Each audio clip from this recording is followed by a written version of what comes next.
September the 18th, 2023, I was bathing my 16-week-old baby and I just had pain, uncontrollable pain, couldn't explain it. Rushed me to the hospital. When I got to the hospital, I was in pain again. They couldn't figure out what was happening to me, but my heart rate was elevated, everything was elevated. I think within 24 hours, they then figured out that my lungs had filled up with fluid. They induced me into a coma, and from that point, all my organs started shutting down. They couldn't figure out what was happening with me. I got admitted into intensive care unit. Like I said, I had a 16-week-old baby at home, so there you go, the pictures. I was induced into a coma. I was in that coma for about 2.5 months. In that time, they just couldn't figure out what was wrong with me. So I was in like a local hospital, but I needed a bed in a specialist hospital because what they were dealing with, they couldn't deal with it. So they had to every day call the consultants from the specialist hospital to consult on my case. Whilst one day in the hospital, I think like they had exhausted all measures. The doctors, like they just didn't know what to do, couldn't figure it out. They then said to my mum, they called her in and my family and just said, look, you guys need to prepare for a funeral. You need to start putting your last kind of things in place and stuff. And has she seen her daughter? Maybe bring the daughter to the hospital and stuff. And my mum was like, okay, I've heard you. And they were looking at her like, no, did you hear us? And she's like, yeah, we heard you. So then they called my other 2 sisters and they're like, can you please speak to the mum and just explain to her? They called the mental nurse, the mental health nurse, you know, she's probably having a bit of a break, and the pastor to speak to my mum. My mum said, I've heard you. So that night, when they took that Friday night, she booked the flight to Abuja. She came to Abuja from London, and imagine, they've just told her to prepare for my enemy's funeral. She's booked the flight, she's come, she's left my 2 sisters. She said to them, don't stop praying, just keep praying. When she got to Abuja the Saturday, they found a bed for me. In order for them to find a bed for me in that specialist hospital, they have to do all manners of checks and balance. They have to decide who's got more survival rate. They already said I had a 2%. They already said they didn't know what to do with me, but somehow God showed favor. The day my mum got to NSPPD, they moved me. By the time she got back, I was awake. So when she got back from the altar, I was awake.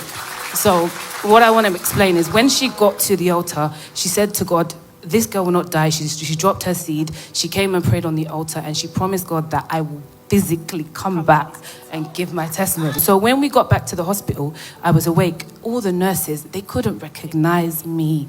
Like when I woke up, I couldn't walk, I couldn't talk. Like when I first woke up, I was like tubes in my throat, everything. I was trying to take it out, I couldn't move.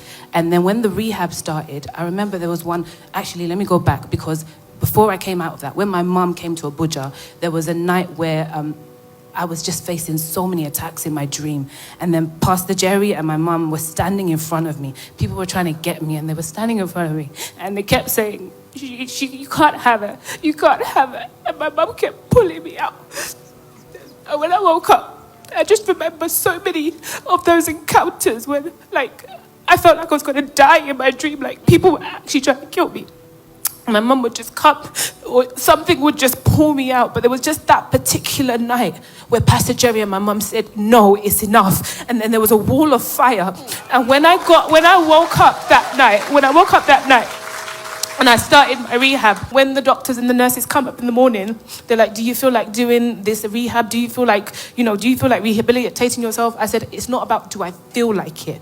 I will do it because I know the God that I serve. They said it would take 2 years for me to recover. They said I wouldn't be able to walk. I wouldn't be able to talk. Like I would need aid for 2 years. My daughter's first birthday was in April. I walked into the hall with her. We danced in with her. I said when I woke up from the coma, I was writing on the board, like I'm a project manager, I'm an IT consultant. So on the board every day, I would write down the tasks for the doctors. I would be telling them what is going to happen. And like, Temi, just take it easy. Don't be too ambitious. I said, you people don't seem to understand my God. It's okay. On the wall, we wrote, what God cannot do does not exist. Like they knew. The doctors and nurses that treated me in intensive care when I was in a coma, they went out of their way to come and see me. Because when people were like, oh, she's awake, they genuinely thought I was going to die in that hospital. So they came to see, and they just said, no, this can only be God. And another thing I just want to just point out, because there's so many testimonies in that period, but My mum heard from God, and God told her, don't allow people to come and see her to mourn with you in the hospital. I had no visitors. My mum and my 2 sisters were my only visitors. I had no visitors. My friends, my family, everybody was so upset. My mum said, what God has told me is what I would do. Nobody will see her until she comes back home. And that is exactly what happened. I can't explain, like literally and you know what, the other day when I was just online and I saw this 19-year-old girl that died from the exact same thing that I had. And I just sat down and I said, God, but who am I that you showed me mercy? She was 19 and she didn't even start life. And I just said, Lord, I am so, so grateful. So I've come back to give thanks as my mother vowed we would do. So we're here today to just say what God cannot do does not exist. Pastor Jerry, I just want to say thank you for being a father, because even in the hospital, they dare not turn that MP3 off. They dare not turn that MP3 off. 24. If my mum should come in that room and NSPPD, they dare not. Even they will be passing it over as notes. Don't turn the MP3 off. The mum is coming. Or don't turn it off. When it's 7 o'clock, they shut my door. They know it's prayer time.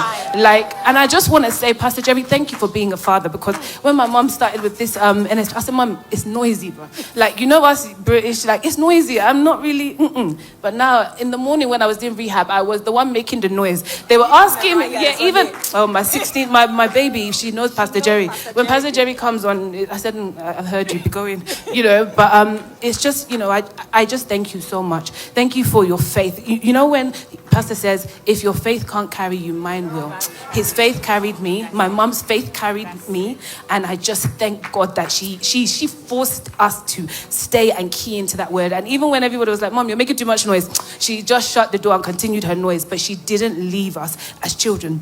She pulled us along. And I just want to say to my mom, if I could be half the mother that my mom is in this generation, she didn't fail. She stopped work. Nothing mattered. She didn't do anything but pray. When she got home at night, she would hold on to my baby daughter and she would use her as a point of contact for me. I just want to say thank you to my mom. Thank you, Pastor Jerry. Thank you so much. God bless you.